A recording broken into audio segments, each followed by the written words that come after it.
Good evening, everyone. It is my pleasure to introduce to you the Washington University Amateurs who will be singing the University Alma Mater. A copy of the lyrics can be found on the back of the Convocation program. Please now rise and remove any hats. Ladies and gentlemen, the Washington University Amateurs.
Thank you, amateurs.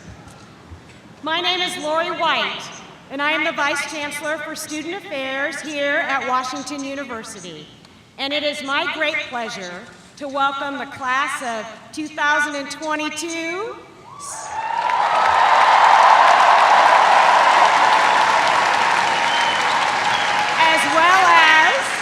as well as students joining the classes of 2021 and 2020, as well as exchange students. Welcome to all of you.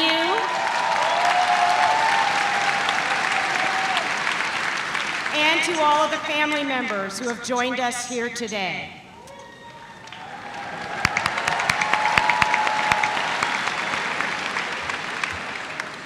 Now, in a former life, I used to be a cheerleader. So I love hearing all the chants and cheers representing the various residential colleges.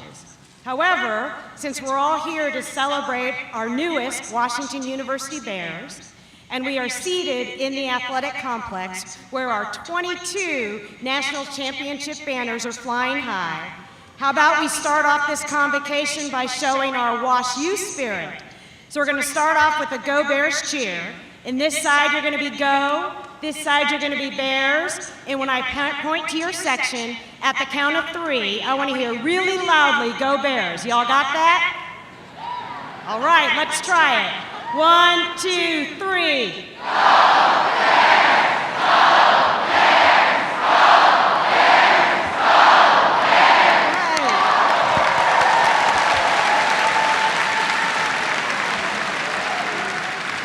That sounded fabulous. And those of you who I spot on campus wearing Wash U swag, you'll get a card from me, which is good for a free cup of coffee. And those whom I sport on campus wearing swag from another school, well, you just better hope I don't catch you doing that. Now, just 3 years ago, I too was brand new to Washington University, having joined the university in the summer of 2015. And this year, as I start my 4th year at WashU, I am finally a senior. Though instead of graduating with my class, the class of 2019, I love, yay, 2019! I love it here so much, I think I'll just stay at WashU just a little while longer. As the Vice Chancellor for Student Affairs, my role is to work with my colleagues across the campus community to ensure that your transition to WashU is smooth and seamless. All of us at WashU, your professors, academic advisors, the deans in your schools, coaches, administrators, and staff, RCDs, RAs, and WUSAs, look forward to getting to know each and every one of you by name and by story. And as you begin your life at Washington University, you're going to receive advice from many of us about how to ensure that your time at WashU is successful and that all of you are able to realize your hopes and your dreams for your college education. So my advice is simple. Number one, pursue your passion. Not that kind of passion. You might pursue that here, but that's not my responsibility.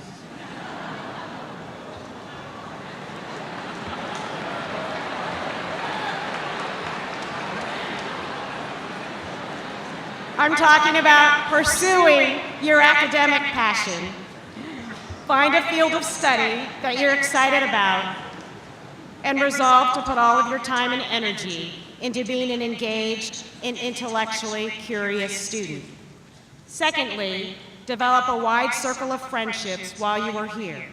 WashU has students from all across the country and the world, and your education will be enriched by learning something from someone who has grown up in a neighborhood that is different from your own. In fact, I love this quote from a student who said, "It is important to value putting in the effort to know someone whose values and experiences are different from yours. If you're stuck in a bubble, there's no room to grow as a person."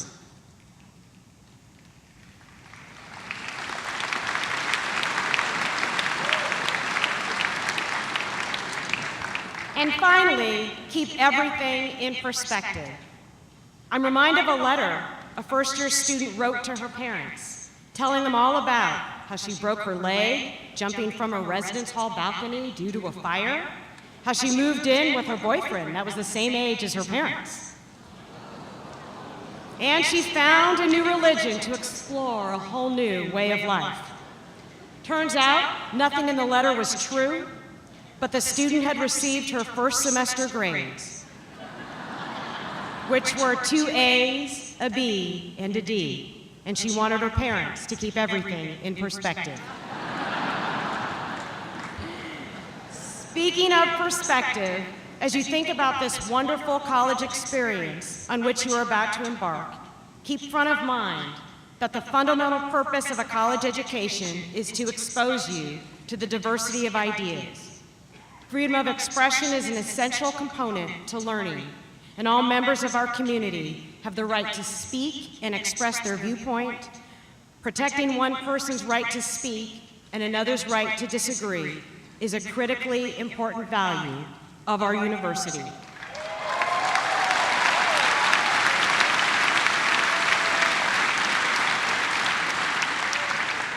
At the same time, know that as a WashU community, we are committed to mutual respect, tolerance, civility, and caring for one another, even when we have differences of opinion or perspective.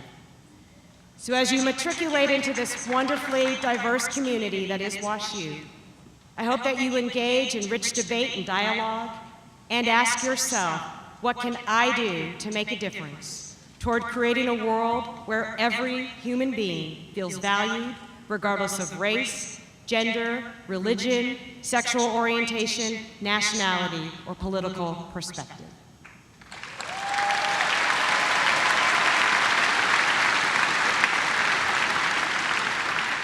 Now, advice aside, my most important role this evening is to recognize those individuals who are most responsible for the planning and implementation of the Bare Beginnings program. So first, the staff of the First Year Center, Catherine Pay, Andrea Farnan, Reggie Gackett, and Miranda Kroger. Could you all stand and wave your hands, please?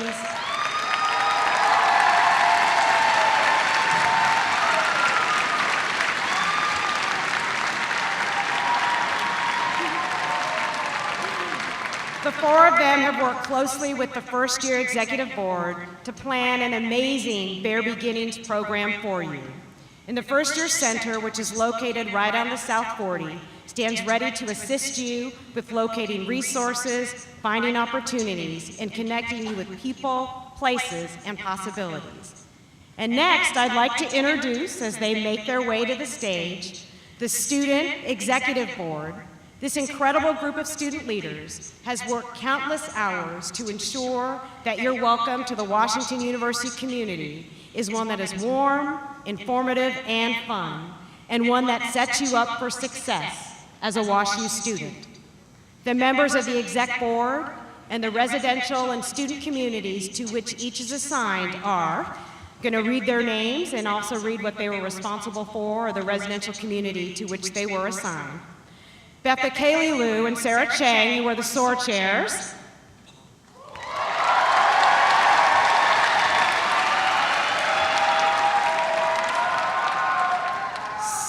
Stephen Bertelsmann, who is the pre-orientation chair.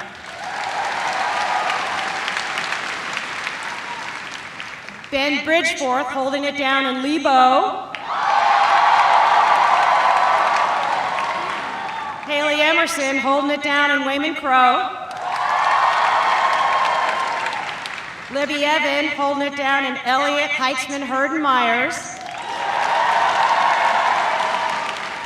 Carter Herscherhorn, Liggett, and Koenig. Catherine Ingersoll, transfer and exchange students. Some love for our transfer and exchange students. Lexi Jackson, Umrath and South 40 House. Isabel Shapiro, Park and Mud. Lisa Siv River, Brookings. And Eddie Sheehy, Wiggy, Shanling, Dotton, and Rutledge. Thank you, Exec Board, for all that you do to make their beginnings the memorable beginning that it is. Thank you so much.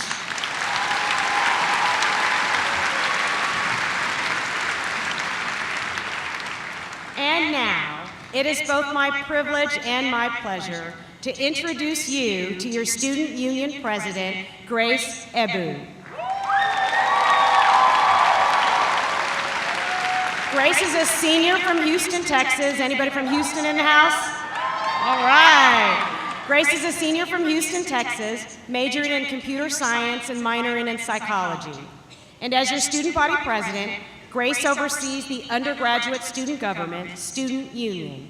With over 150 officers, Student Union works to allocate $3.4 million to nearly 400 student groups, advocate for student needs, and support student programming on campus. Student Union strives to serve and empower every undergraduate student and to be a force for change and improvement. During her time at Washington University, Grace has been involved in Harambe Christian Ministries, Women in Computer Science, and the Knitting Club, among other things that Grace is involved with. She is also a student technology coordinator in Millbrook and Village East. Outside of Washington University, Grace tutors high school students in the St. Louis area. In this previous summer, she served as a software engineering intern at Facebook. In fact, Grace's claim to fame is that she broke Facebook during her internship experience. Yes, that's right.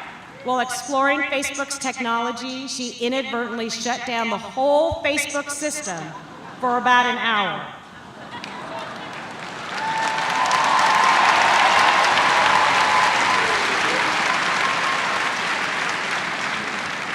And in the process, Grace learned that failing at something at Facebook does not get you fired, it gets you promoted.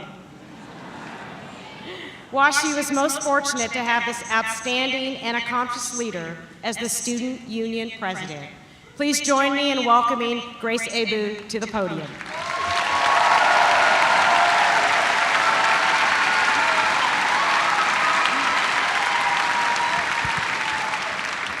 Thank you, Dr. White. Once again, a warm welcome to all the new students as you begin your journey here at WashU. I'm honored to be your student body president and to serve as tonight's master of ceremonies. Before I introduce the first speaker, I want to offer you all some advice that has helped me flourish at WashU, and that is to seek and value the friendships you make here, because those friendships built are going to support you when the going gets rough, be your biggest cheerleaders when you just want to push beyond those limits, and simply be your biggest advocates. Growing up in a family of 7, we had our frequent sibling disagreements. And as such, I always heard my dad say this African adage that has now shaped how I view friendships. And I would encourage you all to take it to heart. It says, if you want to go fast, go alone. But if you want to go far, go together. Now together, it is an honor to introduce our first speaker.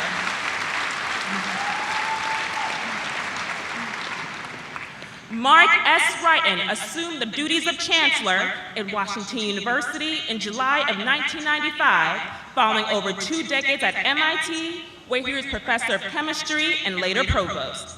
Since Mark Wrighton's arrival, Washington University has made unprecedented progress in academic curriculum, campus improvements, resource development, international reputation, and particularly in undergraduate applications and student quality. As some of you may know, Chancellor Wrighton announced his intention to step down as Chancellor to the Board of Trustees last year. This 2018 ceremony will be his last convocation as Chancellor of Washington University. He has presided over 21 ceremonies during his time here. Tonight, on behalf of the students of Washington University, I would like to present him with this small memento of appreciation. It is a photo from his very first Washington University convocation in 1998. Everyone, please join me in welcoming Chancellor Mark S. Wrighton, the 14th Chancellor of Washington University in St. Louis.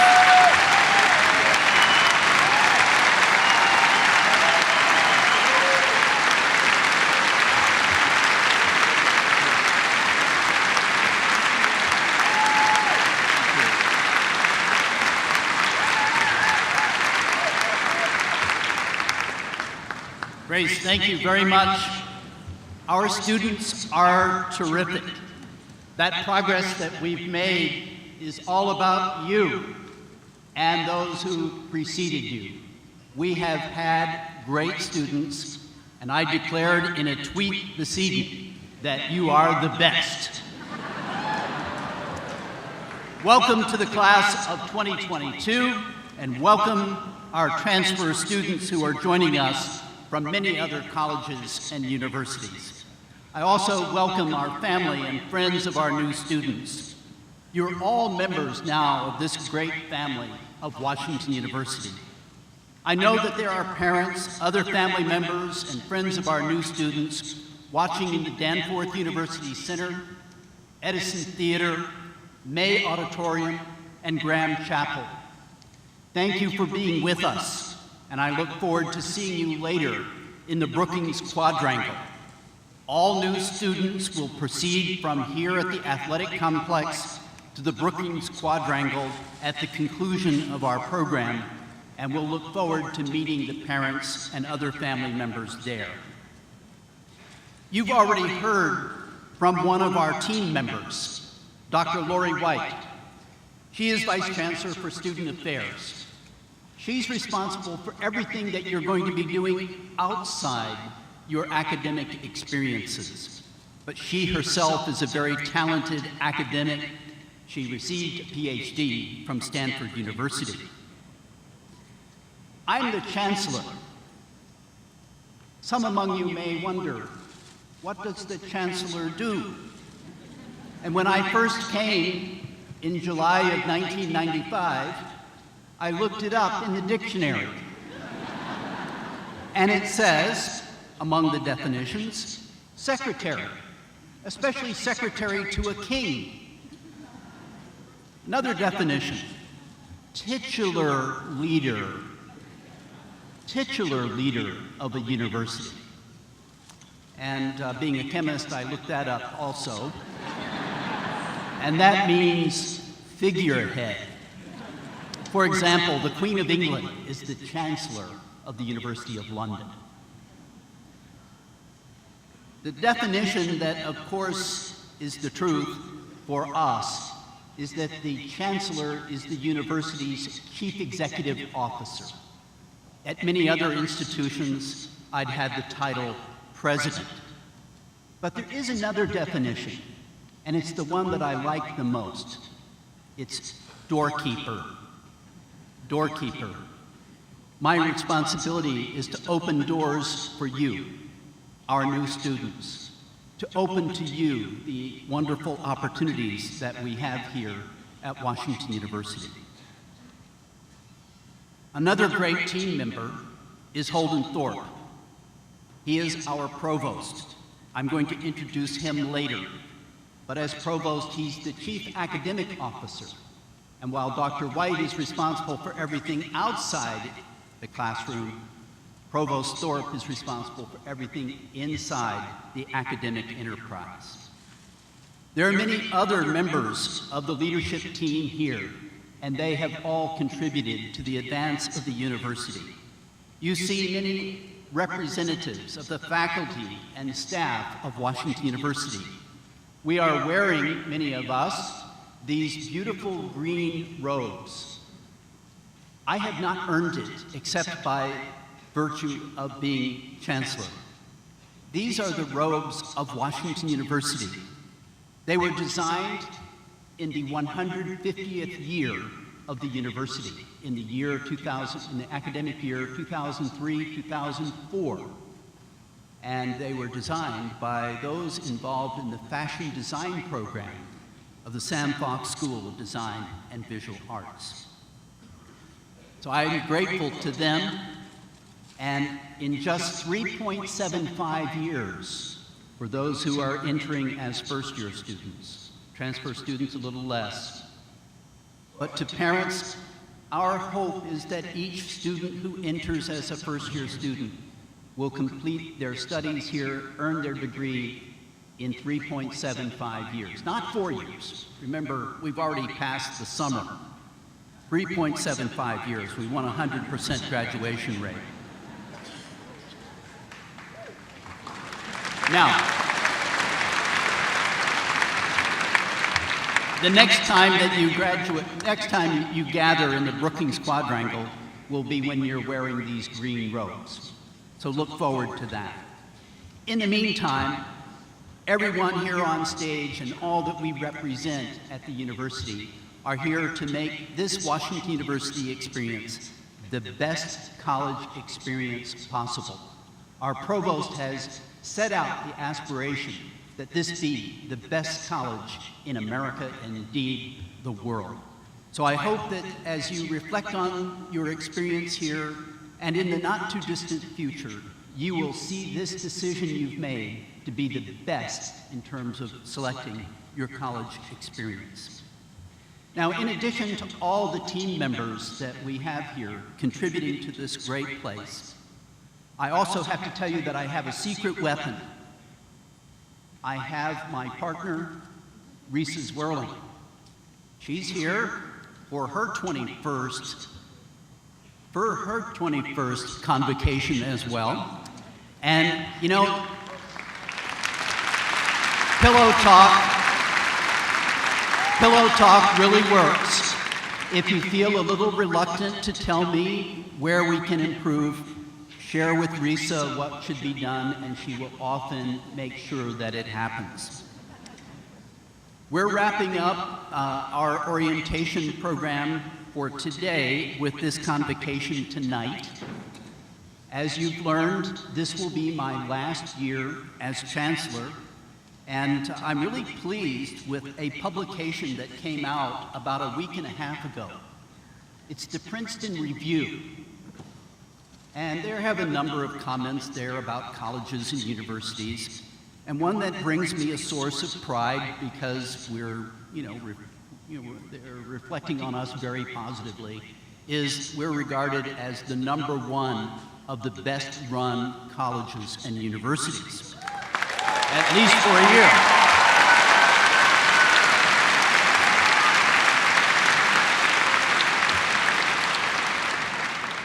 Back to Risa for a moment. She created a program called Home Plate. I hope you'll learn about it, and maybe those students who are feeling that they would like a home-cooked meal would be able to participate in the program and not only have a good meal, but have an opportunity to come to know some St. Louisans, perhaps do a little networking, and participate in what's been a great program. Now let me address our new students directly. You've been admitted to Washington University because you have the potential to be leaders in this, the 21st century. Your leadership at Washington University begins tonight.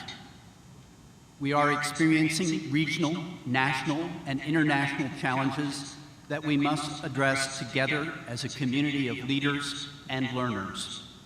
You represent a diverse group of exceptionally talented people who have already accomplished a great deal, and you're poised and you're positioned to do so much more. Thank you for making the commitment to be a part of this community and to helping us become a greater university, a university that embraces a commitment to bring benefit to society. You can contribute to the solutions to the complex problems we face, but there may well be disagreement about what constitutes the best solutions and how to implement them. Here at Washington University, you're going to be challenged with opinions, ideas, and proposed actions that run counter to your own views. Indeed, we expect you to be intellectually challenged here. Respectful debate of the issues that confront us and discussion of how best to solve the problems we face should be an important part of your educational experience. My expectation is that we will all remain respectful of one another as we address difficult issues. Many of you will have the opportunity to vote in the midterm elections for members of the U.S. Senate and the U.S. House of Representatives. I encourage those of you who are eligible to register to vote and to exercise your right to participate in our democracy.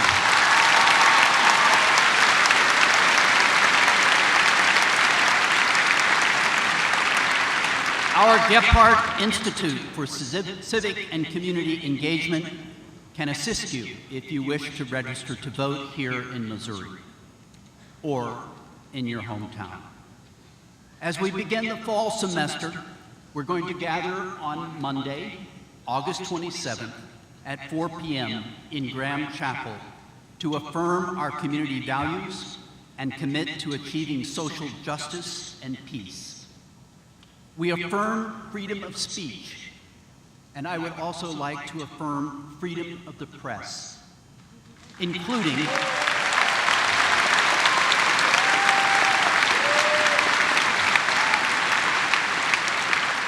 and in this regard, I have to tell you that student life is an independent, free of the administration organization, and I encourage the freedom of the press for student life as well, even though they're sometimes a little hard on us.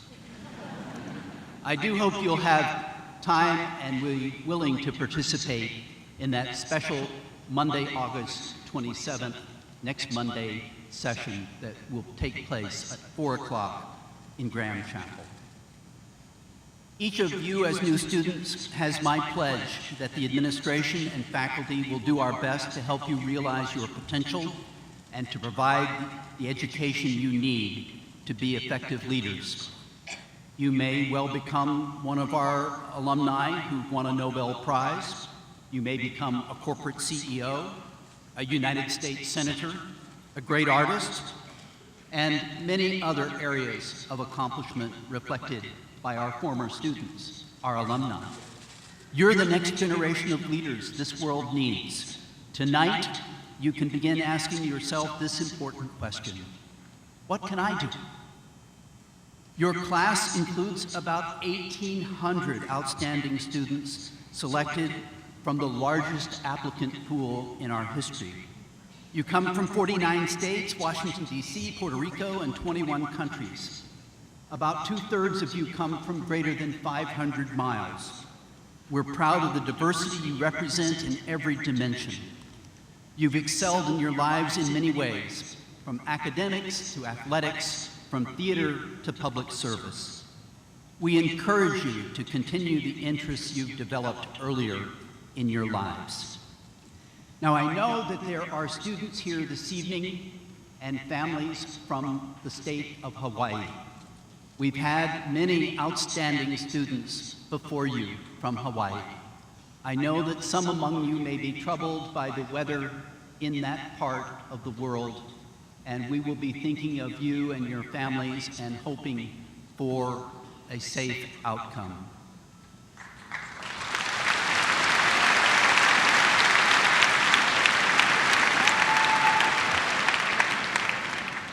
Now let me speak to the parents. Thank you for supporting your sons and daughters in their decision to attend Washington University. I've heard that some thought it was in Washington, D.C. But we share your interest in having your students enjoy success and happiness, and we are your partners in assisting our students to realize their dreams of a great college experience. Like the students, you are now a part of this community, and we welcome your engagement. I look forward to meeting many of you at the reception that I will host tomorrow afternoon in the Frick Forum in Knight and Bauer Halls of the Olin School of Business. To all of you, the campus is undergoing some important redevelopment. You may have noticed that. East of Brookings Hall, we will have, by May 10th, an 800-car underground parking garage, the Summers Welcome Center, the Schnook Pavilion for dining and sustainability programs, Weil Hall for the Fox School of Design and Visual Arts, Jubal Hall for mechanical engineering and material science, an expanded Mildred Lane Kemper Art Museum, re-landscaping, and next month, we're going to start McKelvey Hall for computer science and computer engineering.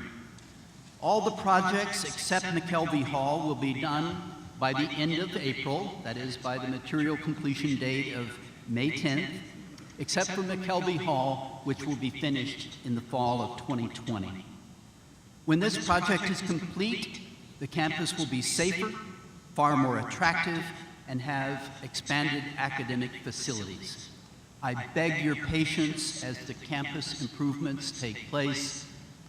All of you will have the enjoyment of a far more attractive front entrance to Washington University in 9 months. Back to the students. You'll have many academic opportunities here, but you'll also have many other activities, including athletics, seminars, performances, and social events. There are more than 400 student groups, and I encourage you to become involved. But these are going to require a commitment of time. For all of us, we only have 24 hours in a day, but then there are nights. And I suspect that some of our students are going to discover that they need those nights. One of your biggest challenges will be time management. But with respect to how you spend your time, things have changed dramatically starting tonight. Just a few months ago, most of you were in high school with a relatively structured and controlled schedule. Tonight, you begin a new phase of your life with more independence and freedom, but with that freedom comes more responsibility. Beginning immediately, you will have many choices to make. We are confident you can do well and be successful, but realize that your success will depend on making good decisions. Your new freedom means you are no longer under anyone's supervision. Your parents are no longer directly responsible for you, except for the tuition payments, please. You have responsibility for yourself. There will be no one to tell you when to go to bed or whether to get up.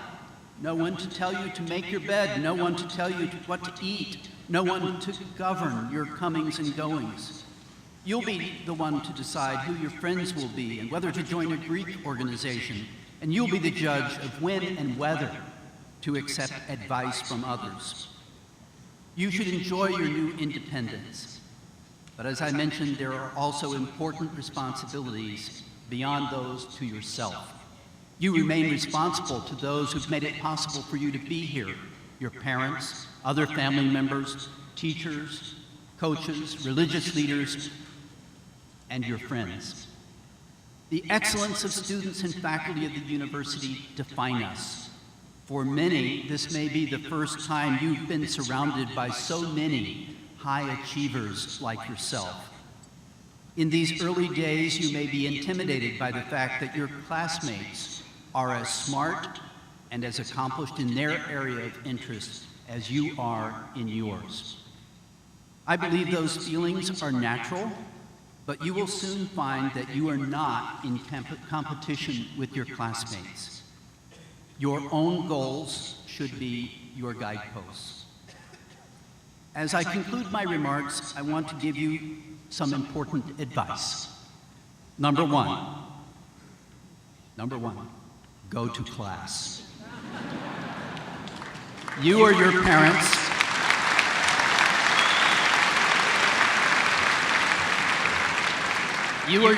are paying a great deal for you to have the opportunity to be here.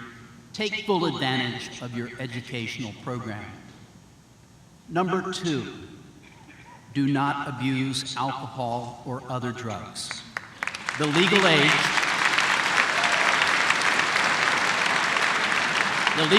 for drinking in Missouri is 21 years. None of us can exercise good judgment when intoxicated, and we know that alcohol abuse is associated with adverse consequences academically and is a factor in greater than 90% of campus crime. Most of your peers are making wise choices about alcohol, and the vast majority of our students drink moderately, if at all. Students, I challenge you to make wise choices during your college years. Make decisions that will have a positive impact on you personally and on the university community. You have my wish and my support for your success here at Washington University. You're beginning as first-year students while I'm beginning my last year as Chancellor. My successor is a distinguished individual who's already been named, Dr. Andrew Martin. He is an alumnus of Washington University, having earned a PhD in political science. And he is a former faculty member here who served with distinction as an academic leader most recently at the University of Michigan. Andrew Martin and I are both privileged to serve here as Chancellor. Andrew Martin is here. I think he's in the back, and I'd like him to stand and receive our recognition as Chancellor-elect.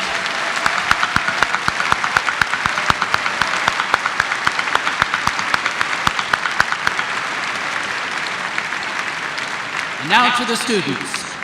I look forward to seeing you successful, and I look forward to seeing our new Chancellor having great success in the years ahead. Thank you all.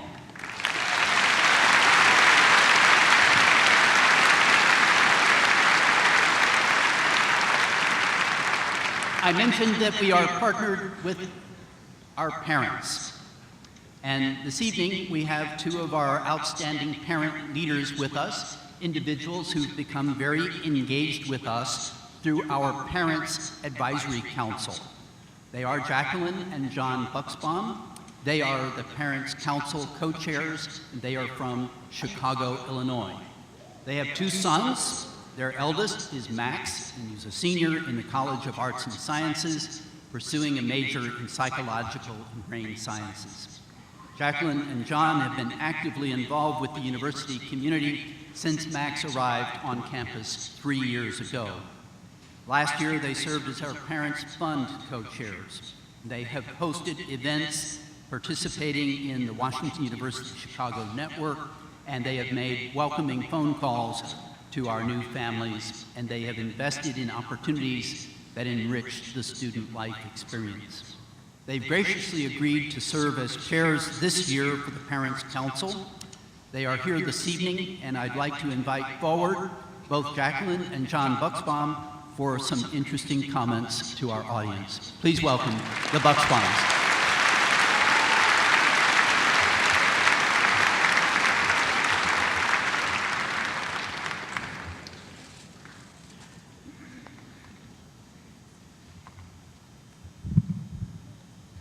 Good evening.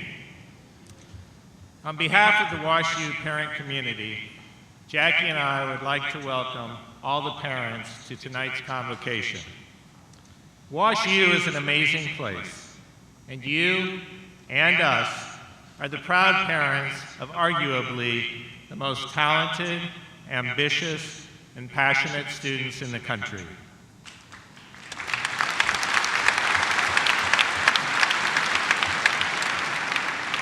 In our role as parents, we are here to support our students as they grow emotionally, intellectually, socially, and academically. Learning comes in many forms and experiences at WashU, and the experience at WashU is not limited to the classroom. We as parents must recognize the full experience we want our students to engage in. In many ways, this is not new news or a new responsibility for us as parents, but from now on, this support will come from more of a geographical distance.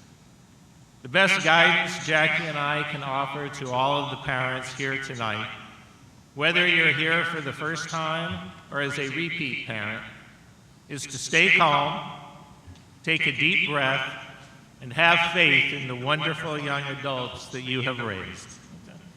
They will make new friends, they will find their way around campus, they will figure out how to share a room or a suite with others, and we promise they will thrive in the WashU environment.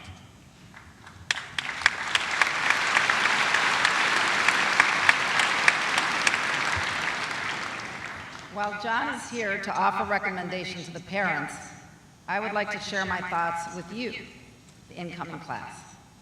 College is a great opportunity to make lifetime relationships, so build your network. These relationships can be both your peers and your professors. Even though I graduated over 30 years ago, I am still in regular contact with one of my professors. Today, more than ever, we live in a world of collaboration. Reach out to your professor and get to know them. Let them become a mentor and a friend to you. These sort of things will vastly enrich your college experience. Never feel that you cannot ask for help, whether it's in the classroom or outside of the classroom. We all find ourselves in moments of need. If you think you need help, don't be afraid to ask. Asking for help is not a sign of weakness. It's actually a show of strength.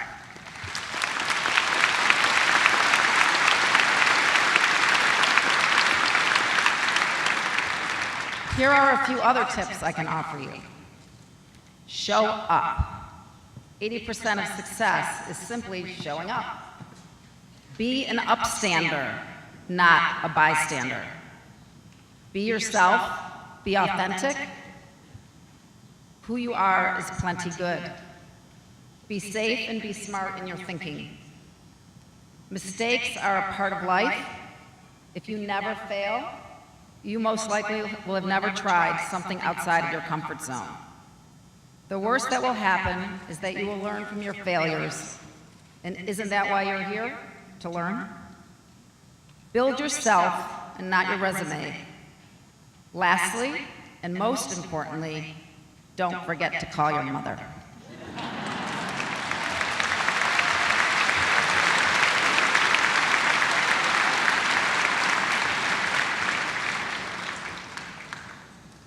Jackie and I have found certain things helpful in the college experience. One of the best things that we have found is for us to stay in touch with campus. Just as Jackie reminded the students to call home, we as parents need to check in with the school as well. Make sure WashU has your email addresses. Parents Programs wants to stay in touch anytime there is an important announcement, be it safety or anything else that might arise. If you are anything like us, you will both want to have your emails on file. Email is how the university communicates with parents and sends important notifications. The Parents Calendar provides a month-to-month overview of what is happening on campus. Sign up for the quarterly Parents e-newsletter, Family Ties. Take advantage of the orientation events this weekend. Come back for Parent and Family Weekend in October. Not only is it a beautiful time to be on campus, but I suspect both mom, dad, and son or daughter will delight in the visit. Jackie and I are here speaking to you tonight because we chose to become involved with our student's school. Just in the same way that we chose to be involved in his elementary, middle, and high school years. Yes, it was Jackie more than me. But I appreciated the fact that she was so passionate, interested, and determined to make our son's experience even better from what was already a top-flight institution.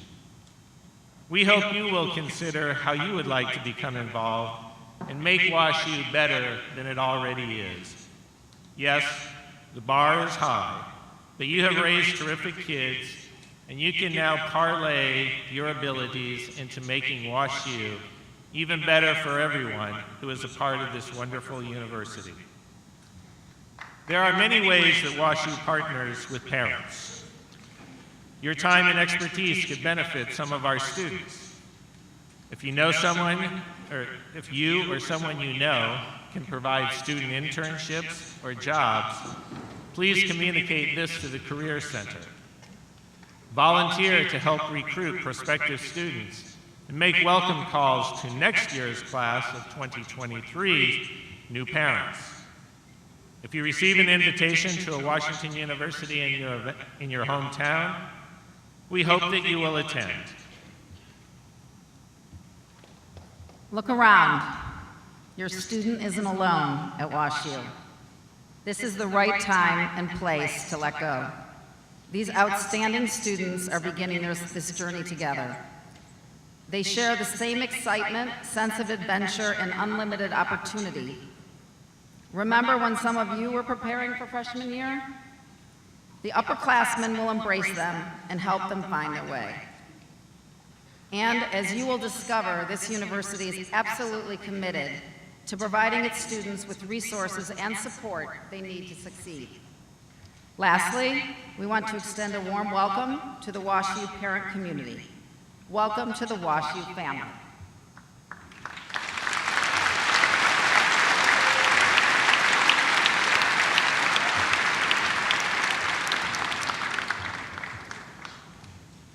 It is now an honor to introduce our student keynote speaker.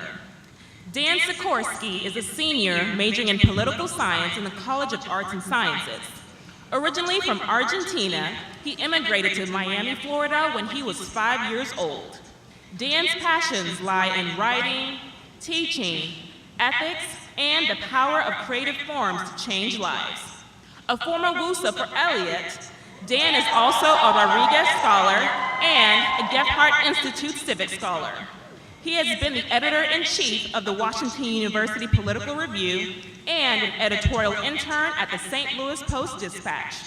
He also served as an associate justice on Student Union's Constitutional Council, portrayed both John F. Kennedy and a sheep in student theater, and worked as a peer tutor at the Writing Center. Dan is slightly jet-lagged and fresh on arrival from Morocco, where he lived this summer while completing a State Department internship at the U.S. Embassy in Rabat. Everyone, please join me in welcoming Dan Sikorsky.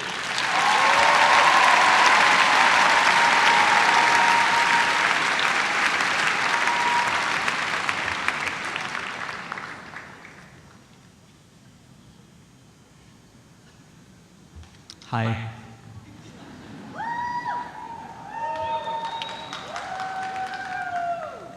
I am deeply honored and also a little bit scared to speak with you tonight. Thank you for having me here, and thank you for your patience as I begin, but also promise not to end on a somber note. I didn't feel too well on my own convocation 3 years ago, sitting where you are sitting right now. Convocation fell on my birthday, of all days. Instead of celebrating with my family and friends in the comfort of my hometown, I was in a very unknown place swarmed by new people. Once it was all over, once I had cheered my throat away and exhausted my introverted self, I returned to my Rutledge dorm room. All my new suite mates were still out celebrating, and the room was empty and quiet. I laid down on the common room couch, hugged my knees, and closed my eyes. I cried. I cried because I missed my traditional Argentine birthday cake. I cried because I've had enough over the past few days of feeling like capitalism's victim at Bed Bath & Beyond. I also cried because I could tell one of my roommates did not flush the toilet. But mostly, I cried because I was overwhelmed by a feeling of unprecedented loneliness and independence. It's that feeling that I want to talk about tonight. I want to talk about how we can have confidence, knowing that we control our own lives, and more specifically, about how we can grow comfortable during college, but also after, with being off path and unanchored. This advice will be for you as much as it will also be for me, because there are times I could also still use it. I wager that despite all the accompaniment and support tonight, despite all the advice you've already received, a lot of you also feel like you're on your own. You must realize that once your parents leave, a frightening load of responsibilities will fall to you. What you eat and whether you exercise, how you shape your daily schedule, which classes you take and who you befriend, what you do with all your time and what you do with your life. All of it will be up to you. The world for you right now is enormous. Some of you, more than others, have actually been craving this independence, I know. Part of me was too. But part of you is probably also scared. And as you should be. We're social animals, all of us. We can't believe our futures are up to us tiny and four-limbed, temperamental mammals.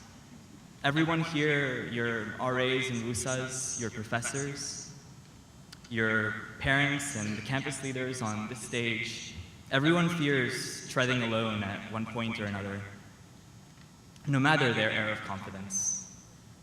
Long ago, humans lived tribally because pacts promised resources and power, security.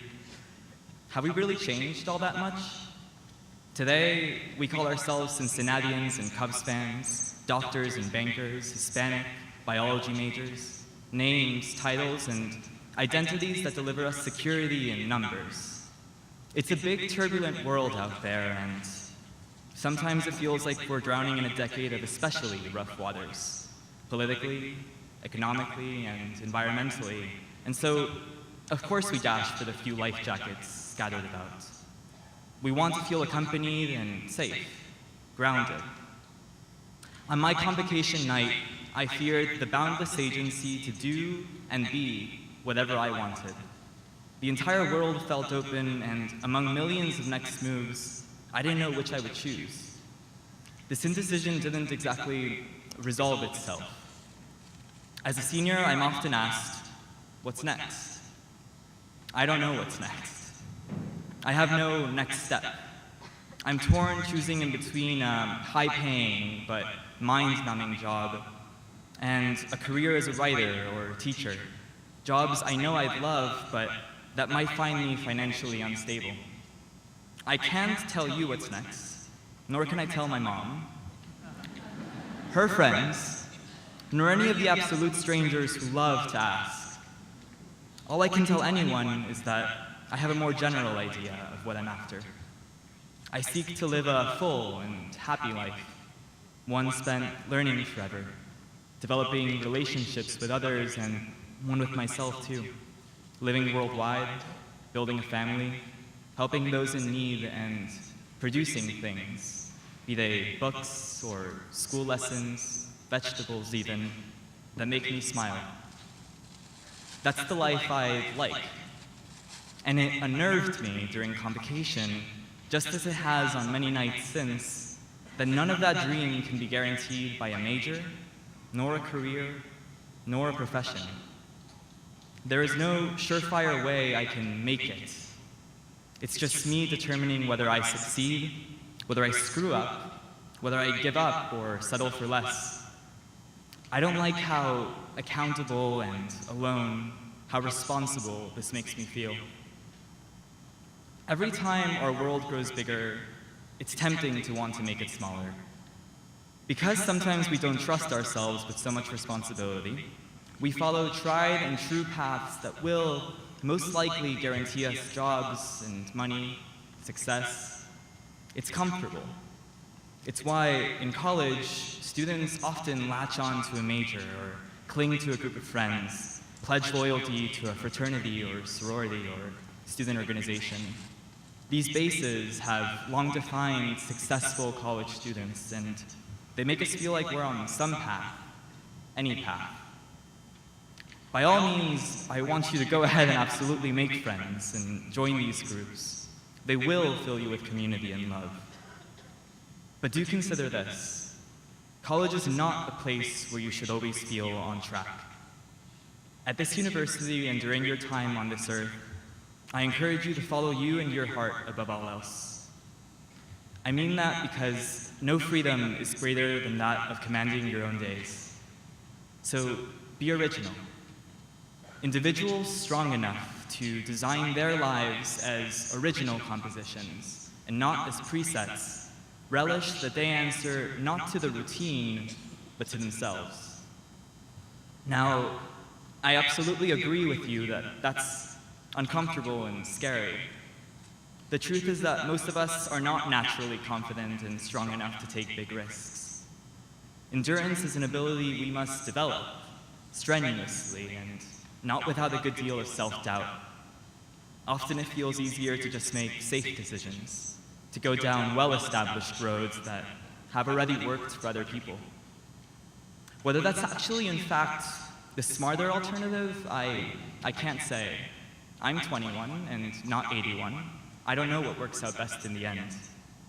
But I refuse to believe, and I think you would too, that wealth and fame and career success are the most important goals worth fighting for. Of course, we should be ambitious and seek professional success. We just shouldn't focus only on that. I think you should decide for yourself what to seek. Health, justice, love, happiness or self-respect, passion. I think these should be our priorities. I believe passion matters because each of you has your own aspirations. Otherwise, you would not be here at an internationally renowned university.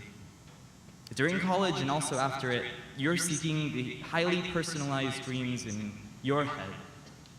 To arrive at that original dream, you'll often have to take unfamiliar and risky steps. Think about it. You wouldn't go look up a recipe for a brand new dish that you imagined yourself. No one's made the dish before. Any recipe you find online might get close, but it'll only be an approximation at best. It couldn't possibly taste like what you imagined, could it? I personally dream of being a writer. I knew this more than ever at 5:30 a.m. on October 13th, 2015, when I found myself in Holden Library, joyously typing up a recap of the Democrats' first primary debate. I had a French midterm the next morning, but there I was, doing what I loved, not noticing my latte getting cold or the sun rising. Maybe you've felt that feeling before. The clock stops ticking, your eyes stop wandering, you neglect your phone and nothing distracts you. The whole world belongs to you and your task. Think back to the last time you felt this way. What were you doing? Were you teaching school children or coding computer language? Maybe you were advocating for a cause you really believe in. Maybe you were learning chemistry, in which case I really don't understand you, but that's the point. You are the one who's felt that passion, that sense of knowing that this is me. None of this is a multiple choice question, and you have no obligation to choose among the provided answers. You can forego pre-made paths, make of your life what you want, wherever you want, and however you want. Imagine that. Imagine following you above all else. It's tempting, I know, to silence the idealistic voice within us. And it's tough to develop the confidence to pursue what we really want. But tonight is your warm welcome to college, one of the most comfortable and encouraging settings to explore, make mistakes, and question what matters to you. Tonight is also your induction into none other than WashU, an institution whose communities and support systems are especially determined and prepared, if you let them, to help you arrive at your unique definition of your path. Because that's no easy task, I might offer some tips to help along the way. 1. Don't rush to closure. Try new clubs and activities, and accept that it might be 3 years before you meet your lifelong friends. Take random classes in new departments, and please don't wed yourself to a major. I admire the undecided. It's what we should all be, when you think about it. Because even if we have a major or a career already, it's never too late to start again or turn around. Should you decide today or 30 years from now to become a doctor or farmer, physicist or artist, you could find a way.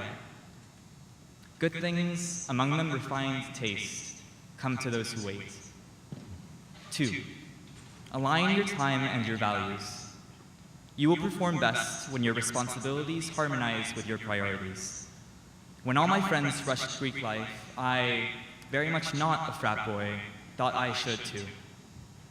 I accepted the bid, only to drop it a full 3 days later, because I had joined a group that was not me. Remember to ask yourself often if you're doing things for a right reason. It looks good on a resume, should rarely suffice. 3. Reflect constantly. Your mind will always be by your side, and it's darn important you develop a good relationship with it. So speak with and listen to yourself. Take long walks, lay on the grass, or listen to music with closed eyes. It's in those meditative and contemplative moments that you'll find some clarity. And 4, remember that you have many cheerleaders, close friends and parents, professors and staff, all are invested in you. Talk with them and phone home. I learned the value of support once I got through crying on my own convocation night. Sweat and tears had smudged my face paint, but I walked with another Rodriguez scholar to dinner. Waiting for me at BD were 50 people I had only just met, ready with a cookie cake and the most sweet-sounding birthday greeting I've ever received. There is more virtue than shame in a good cry, but you don't need to wait until you reach tears to seek support from campus institutions and the people who love you. To recap, I trust that if you, 1, allow yourself to not have all the answers, 2, hold yourself to filling your time with involvements that ring true, 3, think and reflect and dream, and 4, keep close your supporters. You will move toward the life you desire confidently and with grace. Before I end, I wanted to also make an entreaty. Your freedom to pursue your dreams is scary, empowering, and unanchoring, but above all, it is a privilege. You must realize that 93% of the world has not and will not attend college. As you consider your extracurriculars and St. Louis involvements, as you go through your daily interactions with everyone from cashiers to that old goof at the baseball game, remember your privilege. The whole world is open to you, but it is not for someone who doesn't have enough to eat, someone living under authoritarianism, someone homeless or hungry, someone bankrupt or without any degree. Those of us here tonight have a civic duty to help create, in our own ways, a world in which everyone has the freedom to dream, move, and live however they desire. Today, when I doubt myself and my priorities, when competition and fears derail me, I travel back to a song my parents taught me when I was 4 years old. Microphone in my tiny hand, I used to stand on a kitchen stool and sing. Pintarse la cara, color esperanza, tentar al futuro con el corazón. Paint your face with the color of hope, and seek the future with your heart. We're all here because we do dream. We do aim high, and we do think about what will bring us happiness and love and joy. We demand of ourselves that our days be our dreams and our dreams be our days. Welcome to college and welcome to Washington University, a place where, if you regard unfamiliar roads less as dangers to avoid and more as liberating lifestyles to pursue, you will live both the present and the future you imagine. Thank you.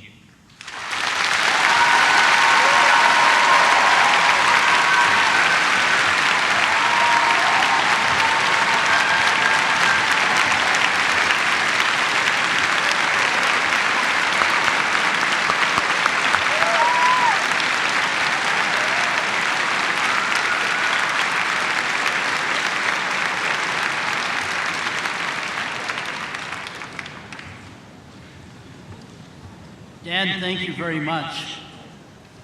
You can now understand why I'm so proud of our students and we can declare them the best. As a token of appreciation for Dan's contribution and Grace's, I'm going to present each of them with the university ring. The ring is a symbol of the tradition of excellence that Washington University represents. At the center of the ring is the official shield of Washington University. Grace and Dan, would you come forward so that I can present you with this memento?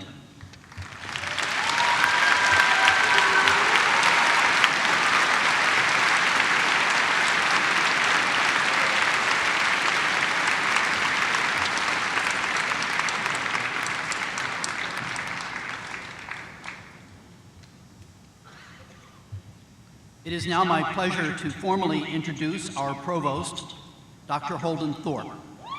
I've shared with you already that he is the Chief Academic Officer, but what does the Provost really do?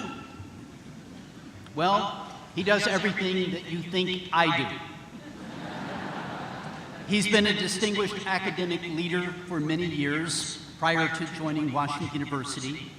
He served as a distinguished academic and researcher at the University of North Carolina, Chapel Hill. At UNC, he served as a faculty member in chemistry, the Dean of Arts and Sciences, and as Chancellor for the 5 years preceding his appointment as our Provost. He joined us a little over 5 years ago and holds a faculty appointment in both medicine and chemistry, and he holds the Rita Levi-Montalcini Distinguished University Professorship. This professorship was established to honor a woman who served on our faculty and received the Nobel Prize in Medicine or Physiology. Please join me in welcoming Provost Holden Thorne.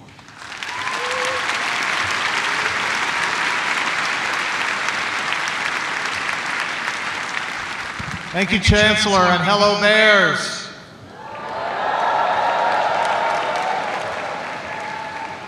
Let's hear it for Dan, everybody. How about that great talk?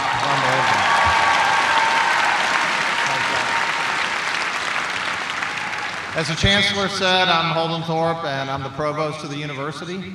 If you still don't know what a Provost is, if you're a Harry Potter fan, just think of me as Professor McGonagall. Our goal is for Washington University to be the best place to go to college in America, and to reach that goal, we need to know when you see something that we could do better. When you see something that isn't quite right, let us know. You can reach me by email if you're digitally nostalgic. Or you can reach me directly on Facebook, Twitter, or LinkedIn. or you can snap one of my kids and tell them that you want to talk to me. Now, before I introduce our speaker, I have two pieces of advice for the students. The first is, we have a great admissions director. She did not make a mistake when she admitted you. Every single one of you belongs here and has what it takes to achieve your dreams. And if you're nervous about your academic work, remember that even though we all look all official up here with our robes and our stripes and these ridiculous hats,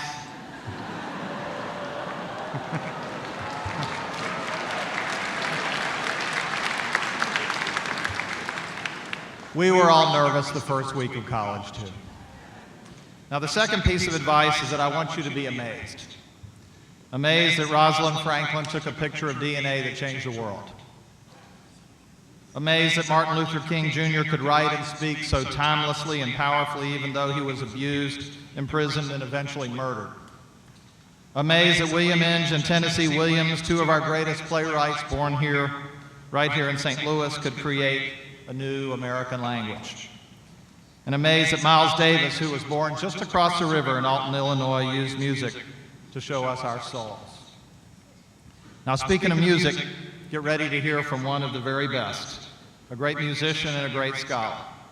Todd Dekker is professor and chair of the Department of Music.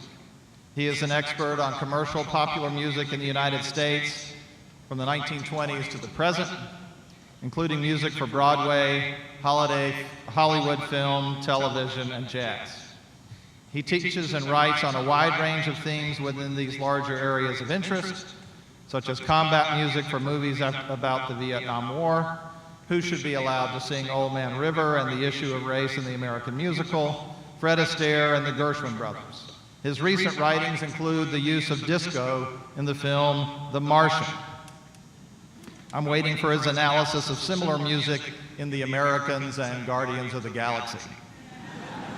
He is also a great piano player, and I know because I've been lucky enough to do some gigs with him. Please give a warm WashU welcome to my colleague and friend, Todd Dekker.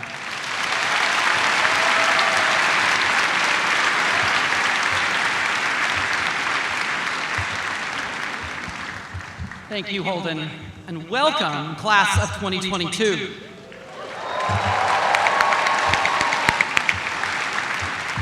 You are, of course, the focus tonight, seated together in the center, surrounded by your parents and family and friends in the mezzanine, and your faculty and administration on the platform.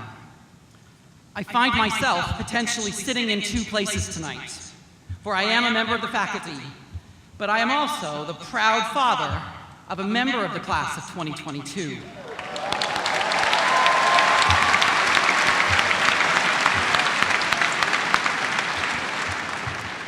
So I volunteered to give this keynote, and Chancellor Wrighton was kind enough to take a chance on me, because I knew that if I sat in the mezzanine with the parents, my eyes would mysteriously water through the entire ceremony. So I figured it was safer to be up here and to literally wear my ridiculous professor hat. Today, most of you moved into your residence halls. It's not yet home, nor could you credibly say you found that thing called family here at WashU.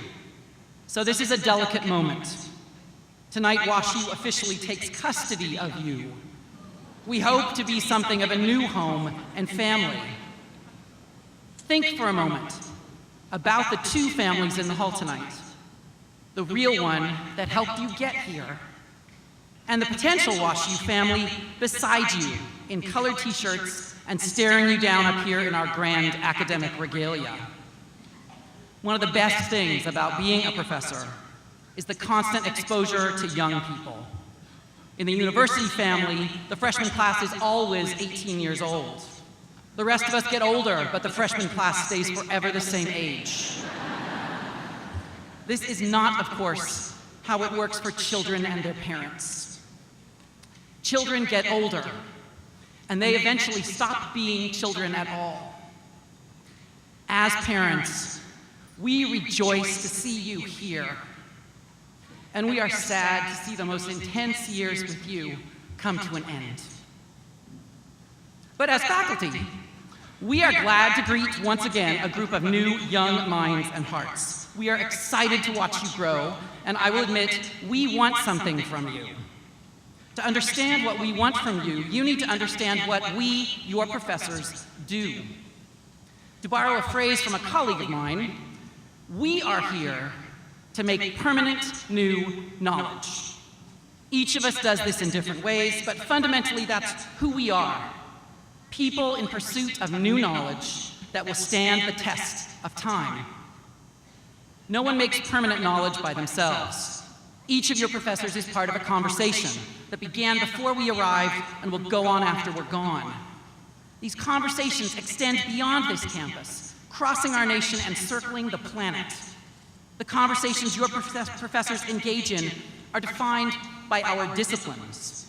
My discipline is musicology. I'm a musicologist or a music historian who studies popular music and film music. I know, it sounds like a great job, right? I have colleagues across the country and around the world who also work on popular music and film music. We read and critique and praise each other's work.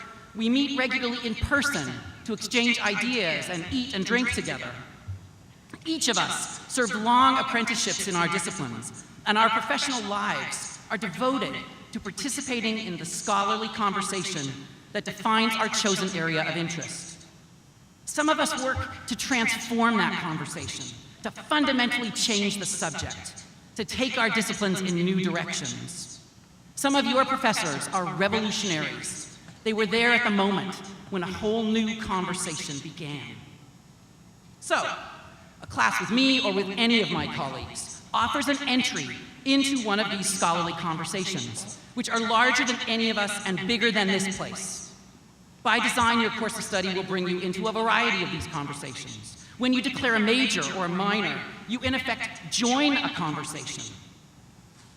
Now, some scholarly conversations might initially seem strange. Follow where they lead, and you could end up in what feels like a whole new world. I hope you take at least one course here that regularly just blows your freaking mind. And while every scholarly conversation has its quirks, I'd like to offer you 3 general guidelines for dealing with professors and their disciplines, 3 principles for joining us in our conversations. First, scholarly conversations are tough. Imagine a circle of smart people all trying to prove how smart they are. Now that is all to the good, because you came here to be surrounded by smart people, and you got in here by being a smart person. But smart folks know something. They have knowledge. When your task is to make permanent new knowledge, what you need is new evidence. Learning what counts as evidence is crucial because it varies from discipline to discipline. We, your professors, are here to show you how evidence works in our specific fields, and to model thinking through questions in a way that leads to answers that will stand the test of the conversation.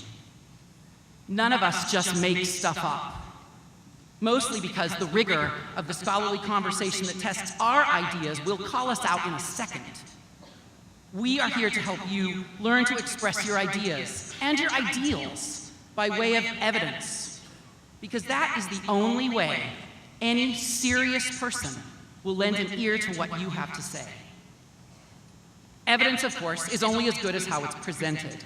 So, and here I'm going to get very practical, hone your writing and rehearse your oral presentations well before the due date.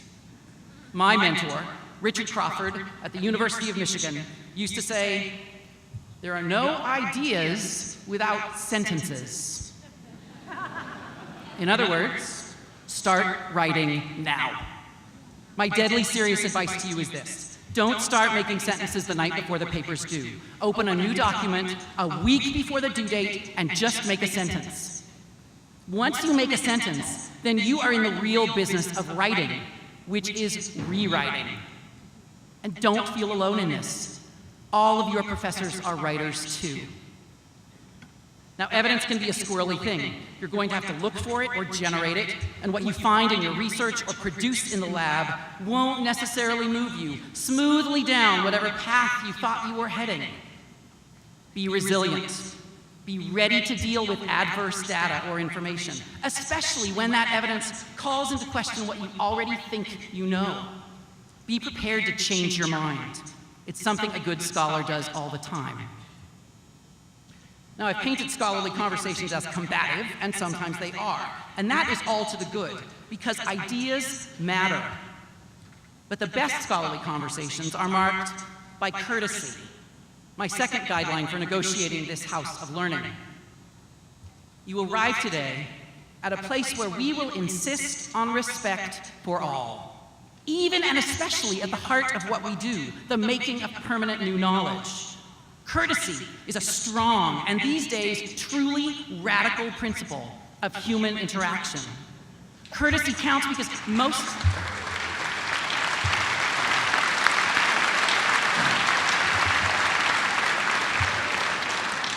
Courtesy counts because most of what we do here, we are going to do face to face.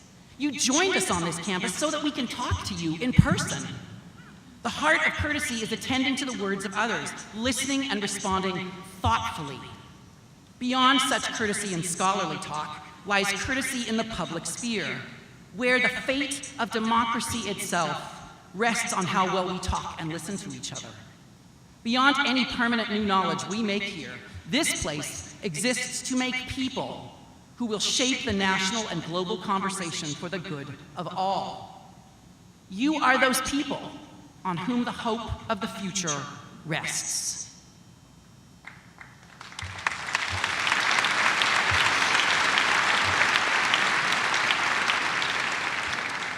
A third guideline: we, your professors, are going to assume you are curious because we hope we are. Now, when you're in a class with us, we obviously will have an advantage. We are passionate about our work. Passion for a specific area of knowledge fuels our every word and thought. And the stakes for us in our scholarly conversation are incredibly high. Each of you are passionate as well, hopefully about a set of ideas and ideals. Some classes will fit right into those passions. Others won't.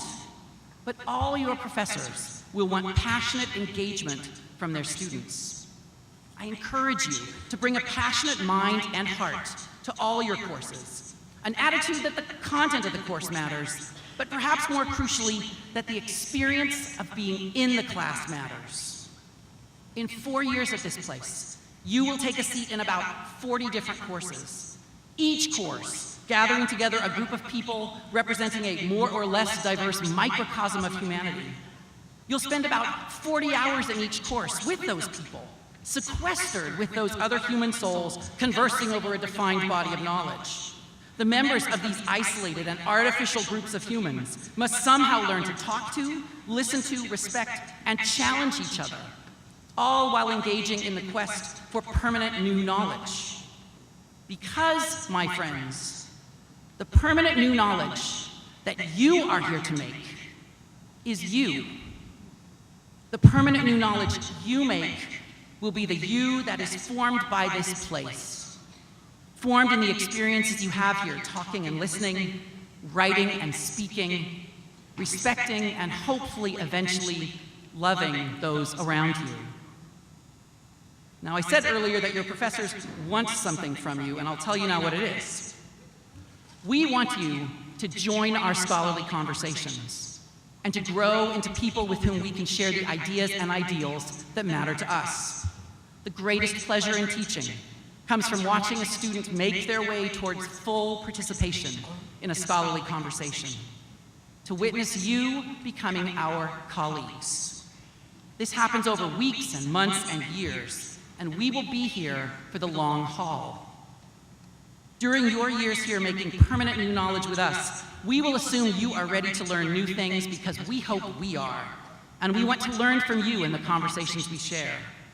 We will assume you are ready to think closely, critically, carefully, and recklessly, and that you'll learn with us when each of these ways of thinking works towards a given goal. And we will hope that the conversations shared in this place serve as models for how to interact with others when the time comes for you to leave us. Because as much as the next 4 years in this place are all about you, Make no mistake, we are doing this to change the world. Your professors work to shape their respective scholarly conversations and hope to also influence the public sphere in different ways as each of us can. Teaching you is one very active way we do this. Most of you will not remain in the world of the academy. You will, however, take the values and skills, the ideas and ideals you acquire here out into the world. We fervently hope that the permanent new knowledge represented by each of you will go out from this place and transform our world for the good of all, insisting that evidence support every argument, treating everyone you encounter with courtesy, and engaging the world with passion.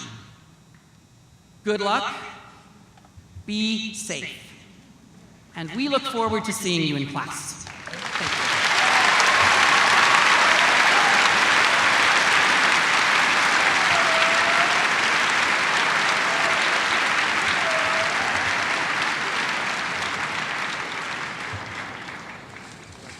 Thank you, Professor Dekker. As you now know, this is a research university where learning and discovery are both vital. Here you receive the gift of knowledge, and it is my hope that Washington University will illuminate the truth for you and light your path through life. To symbolize your illuminated path through your life to this point, your parents will now be asked to leave and literally light your path to the Brookings Quadrangle. The students will then follow the stage principals to the Quadrangle, where we're all going to enjoy Ted Drew's frozen custard and Professor Dekker will be listening to music.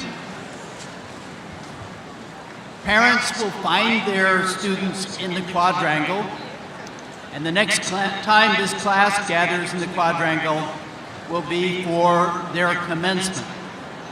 Would the students please remain seated while the parents depart this venue?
All right, the parents are gathering, and to our new students, before you know it, you're going to be graduates of Washington University.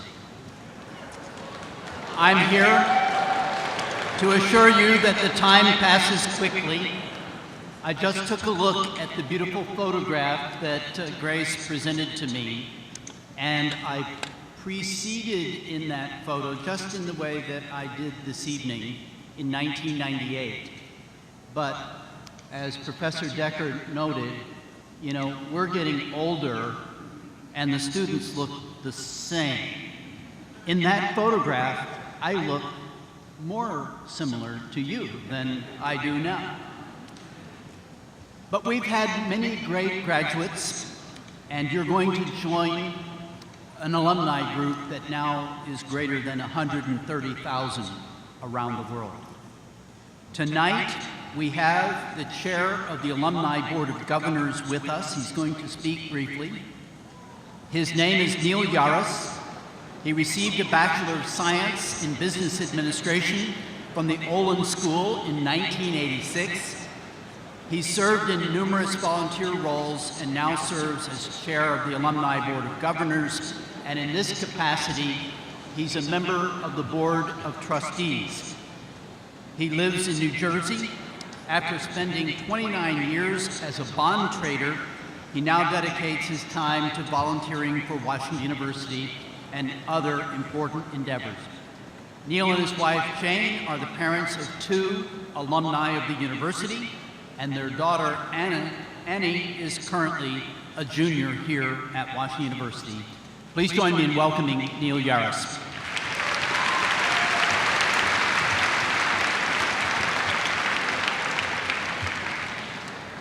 I promise to go quickly, otherwise the ice cream will melt.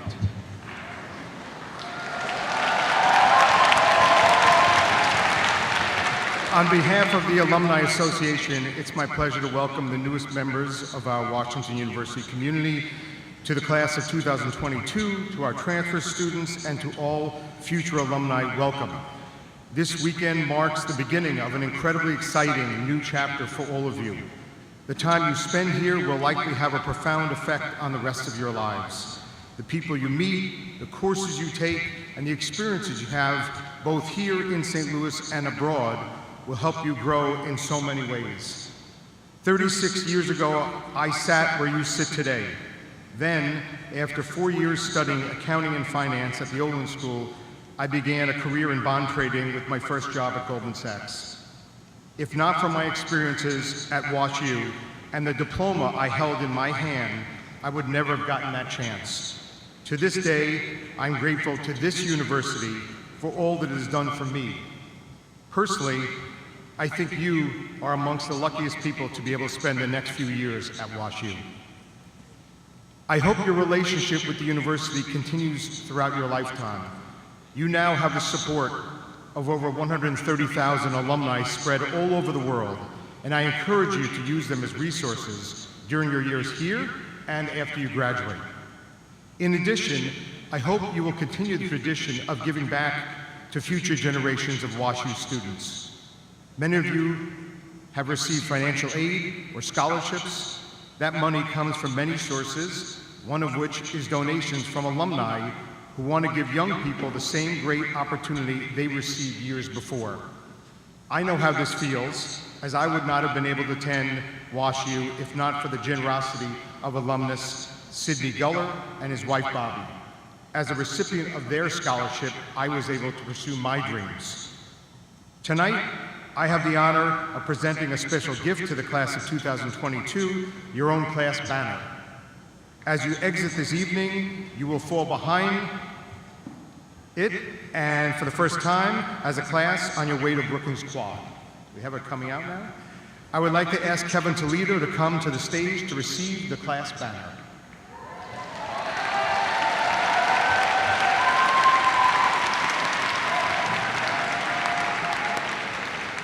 As you may know, Kevin was the winner of the Class of 2022 Logo Design Contest.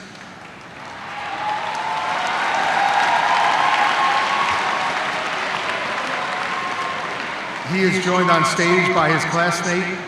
He's joined on stage by his classmate, Maddie Chu. Kevin is from Los Angeles and will be living in Liggett Koenig Residential College.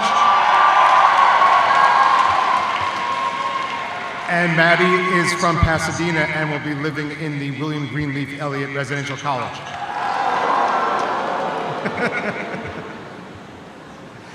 Congratulations, Kevin, for your wonderful design. And we're fortunate to have someone as talented as you at the university. Beautiful, beautiful design. Kevin and Maddie, as you head to the Brookings Quad, I hope you carry this banner proudly and think about the remarkable journey you are beginning. You came in with your parents, but you will leave with your classmates. Whenever you get together as a class, this banner will be there, whether at commencement or at reunions in years to come. And hopefully, you will all remember tonight as a very special beginning. To have come here tonight means that you are amongst the most impressive students of your generation. Each of you was carefully selected from over 30,000 applicants. We consider ourselves lucky to have each and every one of you join the Washington University family. Again, on behalf of the Alumni Association, welcome, and we wish you all the best that the WashU community has to offer.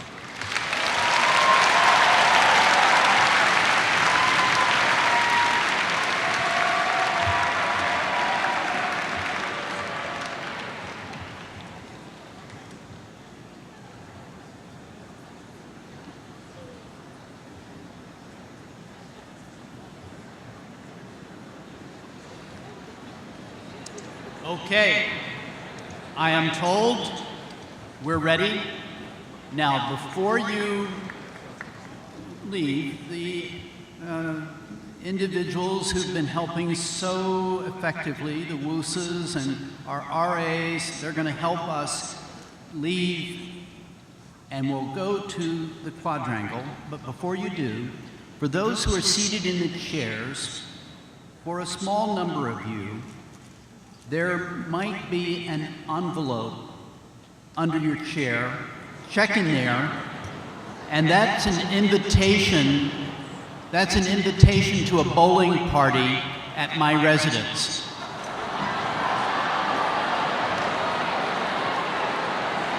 Yes, the Chancellor's residence has a bowling alley. My wife and I look forward to receiving the winners on Monday, August 27th at 6 o'clock. Now the WUSAs will assist you. Please remain seated until the stage principals have recessed. I'll look forward to receiving you in the quadrangle. Professor Dekker and I will be carrying the torch of knowledge, and we will look forward to seeing you for Ted Drew's ice cream. Music, please.